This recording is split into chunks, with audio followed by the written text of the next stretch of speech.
Miren, la bronquiolitis, como les mencioné, es una enfermedad causada por una infección viral, pero ojo, es inflamatoria porque lo que causa es inflamación en el tracto respiratorio inferior. El virus más frecuentemente implicado es el sincitial respiratorio, también el rinovirus, pero como les dije, también lo pueden causar las influencias, ¿verdad? No se olviden que me estoy refiriendo al primer episodio. Solo el primer episodio se llama bronquiolitis. Diagnóstico, historia clínica, como todo, historia clínica y exploración física. Típicamente, como les dije, es una coriza, ¿sí? Y de repente empiezan a ver que el niño respira mucho más rápido, ¿verdad? Que ya empieza a usar músculos accesorios y entonces, evidentemente, lo llevan por la emergencia, ¿sí? Como les dije, las pruebas de rutina, puntualmente la radiografía de tórax, igual que en asma, no tiene que solicitarse de manera rutinaria, mucho menos en bronquiolitis.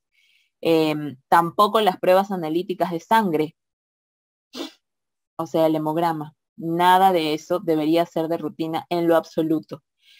Es lo único que van a encontrar, miren, una placa parecida a esta. ¿Qué es esto? Horizontalización de las costillas, aplanamiento de diafragmas, e hiperinsuflación. Si ustedes cuentan, acá tenemos por lo menos al ojo entre 8 a 9 espacios intercostales.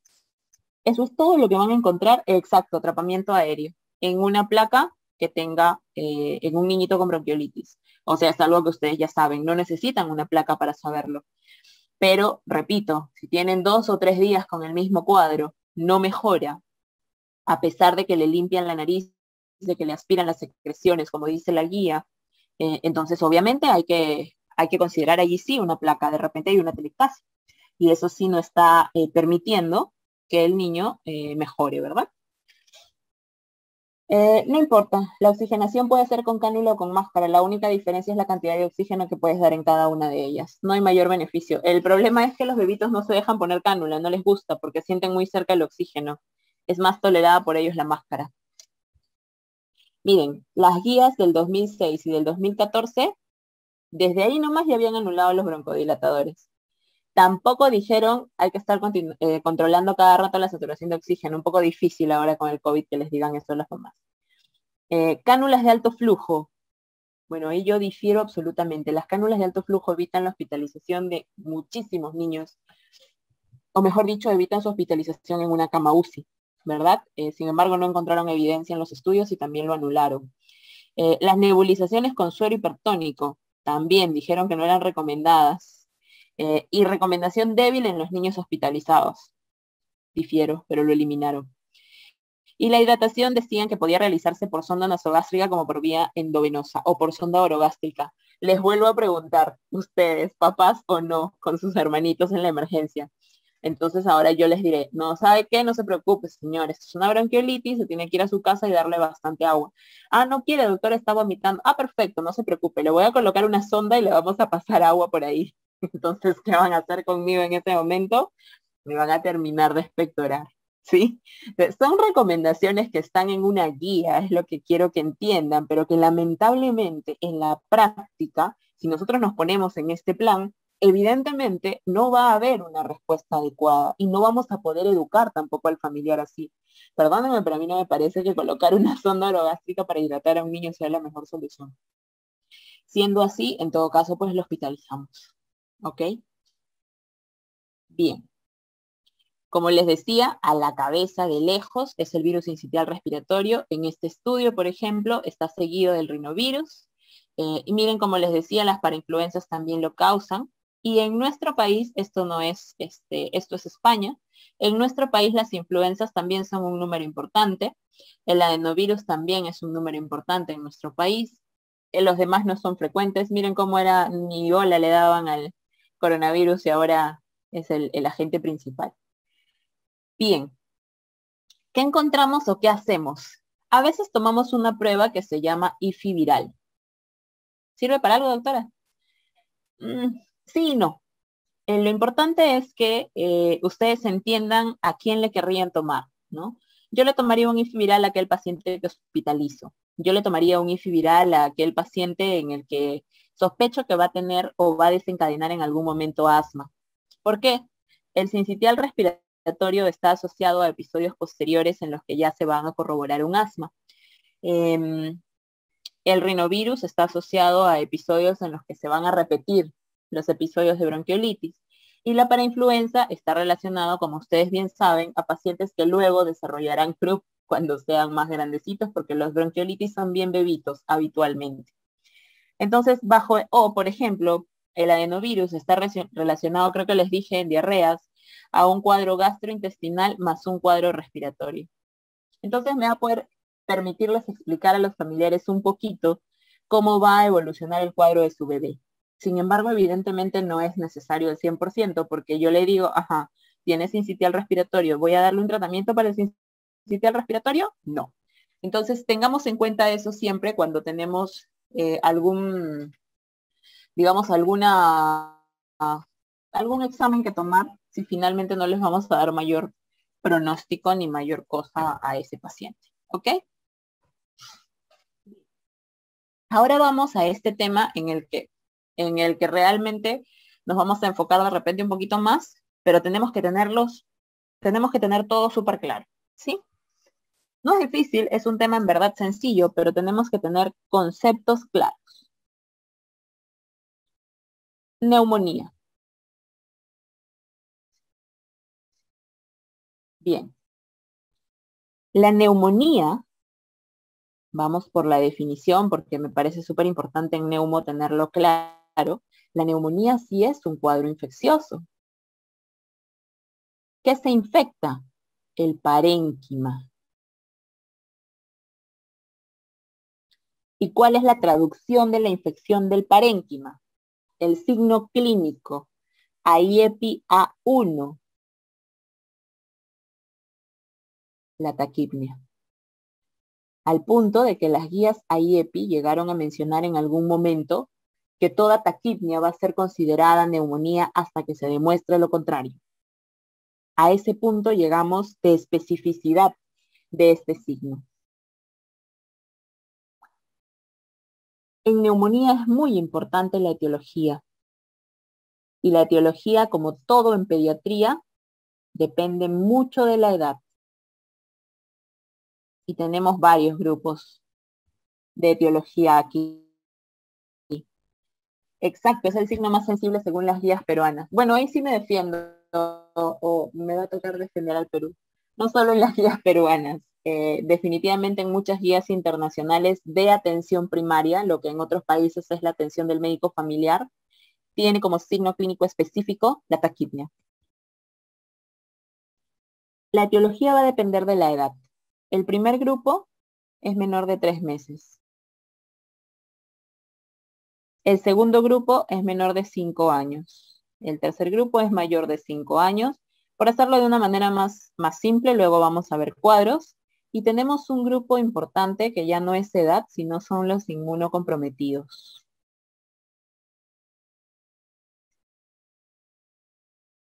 ¿Por qué lo he dividido así?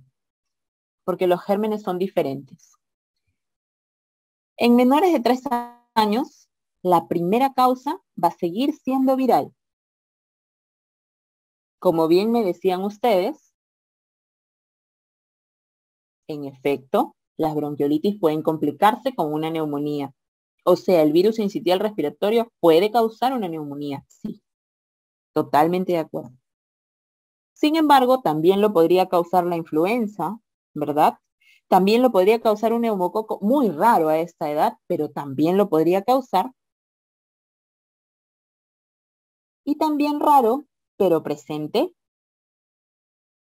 Vamos a poner mejor como segunda causa aquí bacteriana.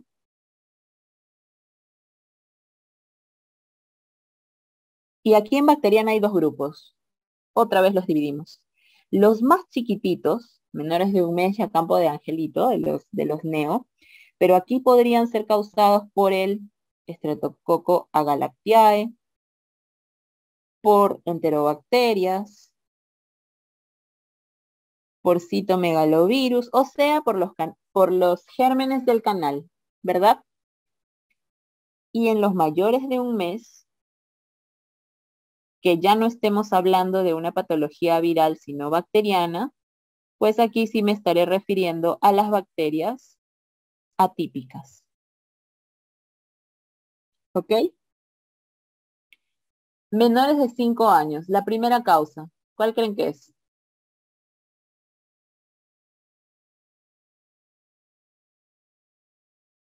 Seguimos siendo virales, totalmente.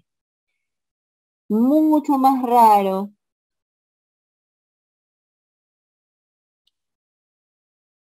Bacteriana. Aquí sí ya empieza a tomar protagonismo el neumococo. Recién en los mayores de 5 años toma protagonista como primer lugar el neumococo o Streptococcus pneumoniae, como les guste llamarlos. Sin embargo, ya en los mayores de 5 años empezamos a tener también la posibilidad de que hayan bacterias atípicas, pero la clínica es diferente y lo vamos a mencionar también. Muy bien. ¿Por qué he separado a los inmunocomprometidos? Porque en ellos ocurren neumonías que no ocurren en muchos otros, que son, por ejemplo, las neumonías causadas por hongos y por micobacterias, que son terribles y fulminantes, pero es posible. Es más, ellos hacen neumonías también virales, pero complicaciones. Por ejemplo, varicela. Ellos hacen neumonía por varicela, ¿ok? Por ponerles un ejemplo. Bien, les mencionaba entonces que la clínica es importante y que a la cabeza voy a tener la taquipnia. De todas maneras voy a tener fiebre, seguramente voy a tener tos, que puede ser productiva o no productiva, no importa, no es un diagnóstico, ni me hace presumir nada tampoco. Ojo que el diagnóstico no es si tienes flema y del colorcito es verde, amarillo, rojo, morado, no importa. Ustedes saben que el color de las secreciones solo nos habla del tiempo de permanencia en nuestras vías respiratorias y nada más. Pero cuando examinemos al paciente, ¿qué vamos a encontrar? Murmullo vesicular seguramente disminuido. Vibraciones vocales seguramente aumentadas. Crépitos. Como les decía, lo patognomónico aquí serán crépitos. Y algunos, porque no todos, van a tener un soplo tubárico, además. ¿Ok? El que haya matidez o no haya matidez, por supuesto, va a depender de si hay un derrame pleural o no. Lo vamos a ver cuando veamos la parte de complicaciones. Y aquí una vez más, ¿quién se hospitaliza?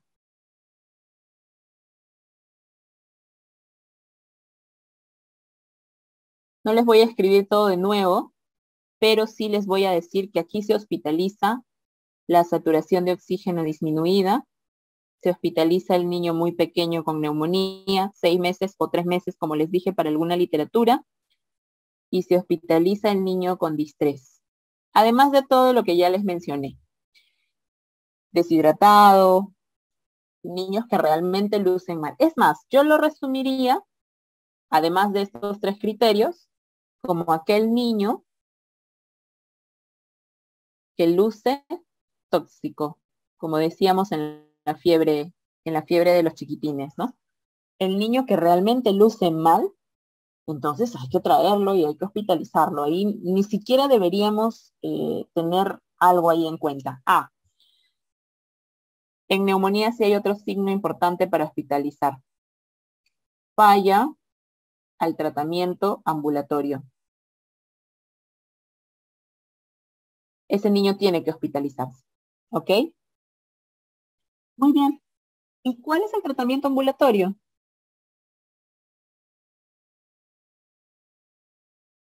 La vedette de la pediatría. La amoxicilina. Correcto. La dosis para neumonía es la misma que para las infecciones más severas, 80 a 90 miligramos por kilo. Es el manejo ambulatorio. Ahora vamos a ver en el resto de diapositivas el manejo, digamos, un poco más complejo, porque no solamente es amoxicilina, obviamente si hospitalizamos no voy a hospitalizar para dar amoxicilina, ¿verdad? Entonces consideremos eso también. Bien, repasemos entonces. La NAC, o neumonía adquirida en la comunidad, es una enfermedad infecciosa que ocupa al parénquima pulmonar. Dato importante. Streptococo pneumoniae o neumococo es el principal agente etiológico. Yo diría que no solo es el 40, quizás llega hasta el 80% de los casos. Mycoplasma pneumoniae, Clamidia pneumoniae son las responsables de la llamada neumonía atípica, ¿sí? Y los virus siguen siendo la causa más frecuente en menores de 1 año. No olviden esos puntos claves. Como les decía, miren, agentes etiológicos en menores de 3 semanas. Estos son bebés, pues, ¿no? Son neos. Miren, toditos los del canal, incluido el citomegalovirus. Estos son los denominados gérmenes del canal, pues, ¿verdad? Los más grandecitos, virus. Y acá están todas las bacterias que ustedes me decían. Y miren, se cuela también el neumococo. Pero este debería estar mucho abajo, mucho más abajo, sinceramente. Es más, miren, la bordetela también puede causar neumonía. ¿Qué causa la bordetela pertussis?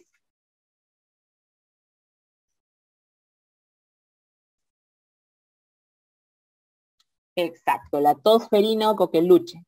Es por eso que una de las complicaciones es la neumonía. ¿Ven que todo encaja?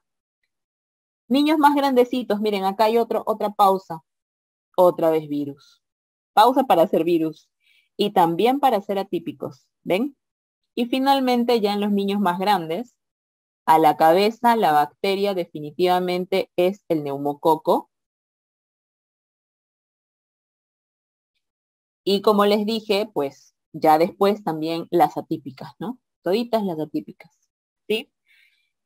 Esto de aquí, como les dije, un Mycobacterium generalmente va a causarlo en un inmunosuprimido.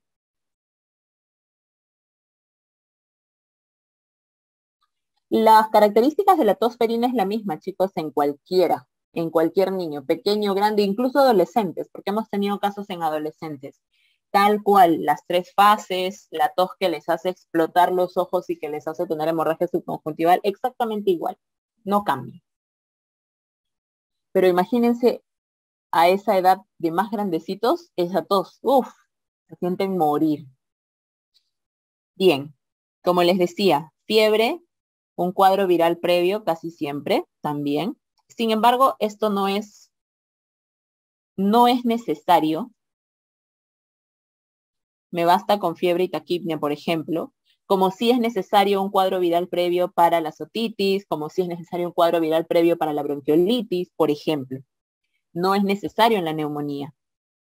Entonces, la neumonía no es un resfrío mal curado, por favor. Signos. Taquipnea. A la cabeza, el más sensible es el signo por excelencia. Y en niños, miren, me olvidé de colocar esto, en niños un signo muy frecuente y muy importante es el dolor abdominal. Hay niños que vienen con fiebre y dolor abdominal y les toman una placa como parte a veces de un prequirúrgico para prepararlos por un abdomen agudo y resulta que tienen ahí un infiltrado, neumonía. ¿Qué pasó? Cuando es basal, sobre todo, la neumonía, evidentemente al colocarse casi por encima del diafragma, irrita el diafragma y causa dolor abdominal. ¿Ok? Bien. Como les decía, miren la taquimia, casi a cualquier edad es más de 60, ¿verdad? Entonces, incluso los niños chiquititos, miren, de menos de 2 meses, ya 60 debería ser considerado una frecuencia respiratoria alta. Y bueno, claro, consideran que uno debe medir la frecuencia respiratoria con el niño o dormido o despierto, pero sin llorar. Porque obviamente si está llorando les aseguro que va a tener problemas. Un niño que ya tiene aleteo nasal, que ya tiene retracciones, que tiene quejido o cianosis, este es un niño grave. Estos signos son signos que nos indican hospitalizar. Sí o sí. Jamás se olviden que el quejido es el grito ahogado del alvéolo. Así me dijo alguna vez un maestro. Y en verdad, cuando ya el paciente tiene quejido, es un niño que quizás está pidiendo tubo. Entonces es importante que consideren el quejido como un signo clínico para ustedes, por supuesto, esto es para su cosecha. Cuando vean a un paciente así, es un paciente grave. Bien, como les decía, miren lo extensa que puede ser una neumonía. ¿Ven? Entonces, en verdad, obviamente el murmullo vesicular disminuido y la vibración aumentada me va a indicar que esto evidentemente es una neumonía. Van a haber crépitos, probablemente van a poder palpar una matidez o una submatidez, sí, pero no siempre se puede hacer, tendría que ser un pequeño, ¿no? Un niño bien pequeño y bien delgado. Criterios de hospitalización, preguntas de examen, hipoxemia, lactante pequeño, taquipnea, ¿cuánto les he dicho? Más de 60. Distrés, signos de deshidratación, comorbilidades, principalmente cardíacas. Falla en el tratamiento ambulatorio, miren que esto es muy importante en neumonía. Y por supuesto una neumonía complicada. ¿Qué quiere decir esto? Que un derrame pleural, una bula o un neumatocele se hospitaliza. Entonces vamos a hablar un poquito de eso, de las neumonías complicadas. Miren, acá por ejemplo, esto es un derrame extensísimo, ¿no?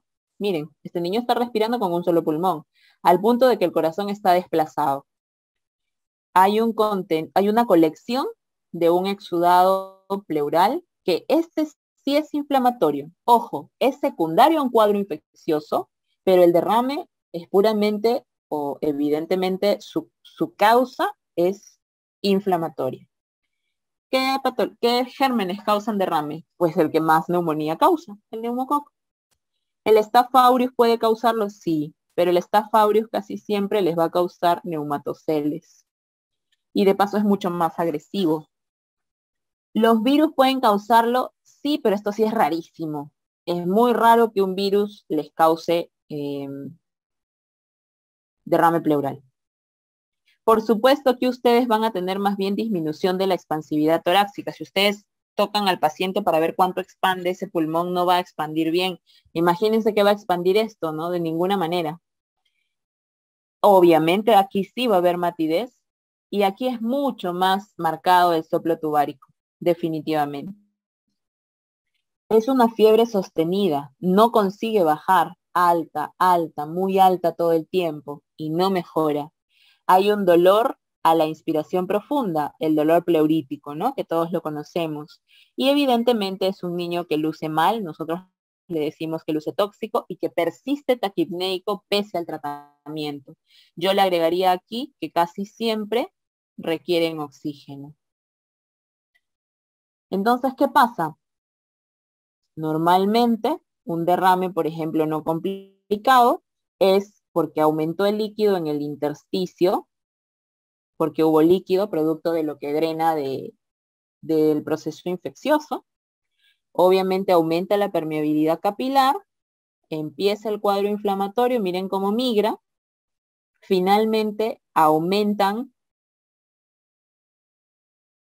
ya esta es la parte bioquímica, aumentan los elementos formes en el líquido pleural que van a hablar de mayor consumo porque necesitan generar más energía y es por eso que aumenta el ácido láctico, empieza la fagocitosis, se activan los polimorfonucleares y finalmente empiezan a depositar fibrina.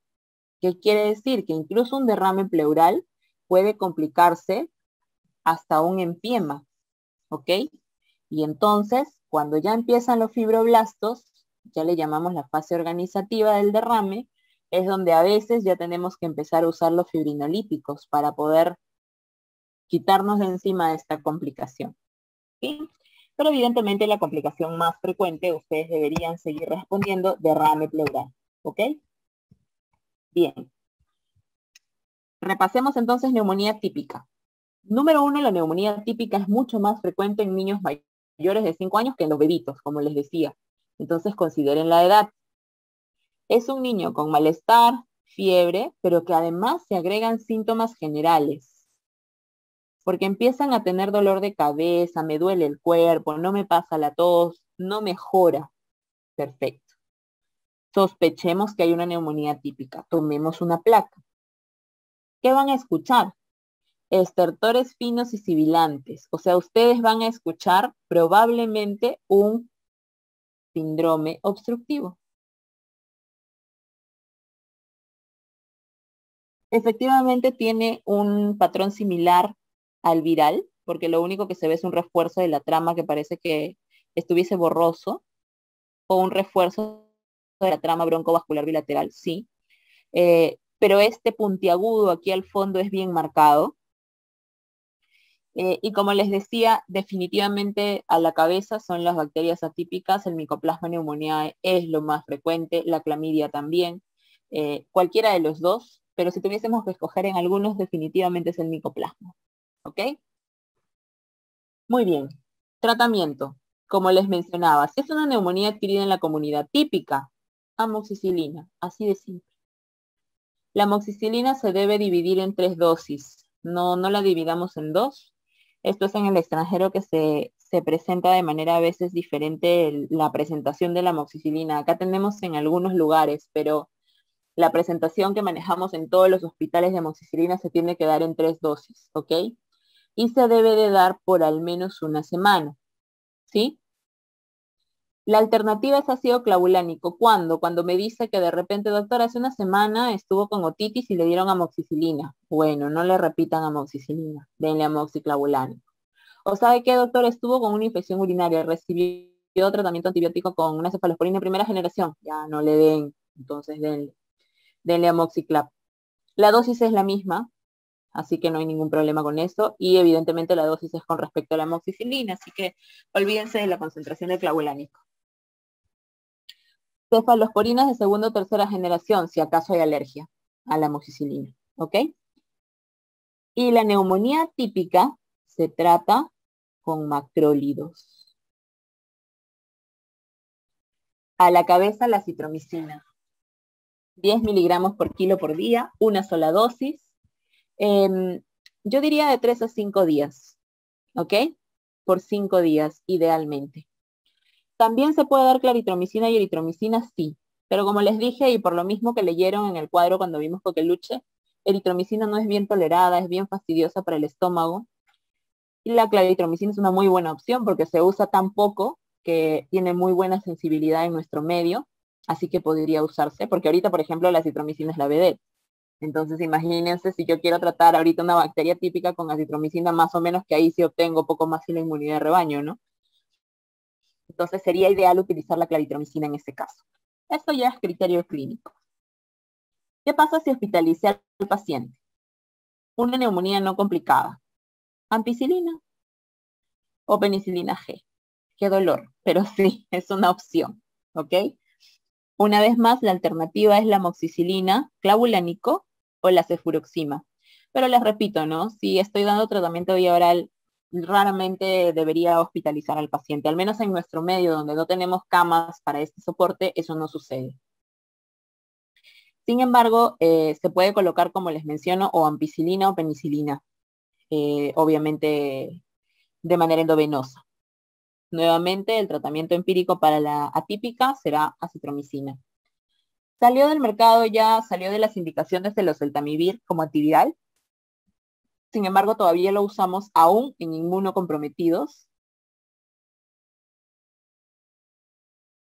Así que dependerá del criterio clínico. Y si tenemos una neumonía complicada, lo ideal es una cefalosporina de tercera generación. La mejor es la ceftriaxona, ¿ok? Y evidentemente, si tenemos una neumonía complicada, como les decía, así sea atípica, la mejor opción será la claritromicina, allí no hay pierde, ¿ok? A veces una neumonía complicada que tiene neumatoceles requiere usar clindamicina o vancomicina, obviamente sospecha de anaerobio y en sospecha de Staph aureus respectivamente, ¿ok? Bien.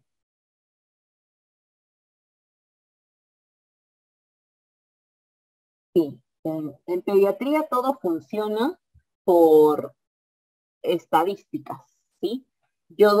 No doy tratamiento a las diarreas porque el 90% son virales.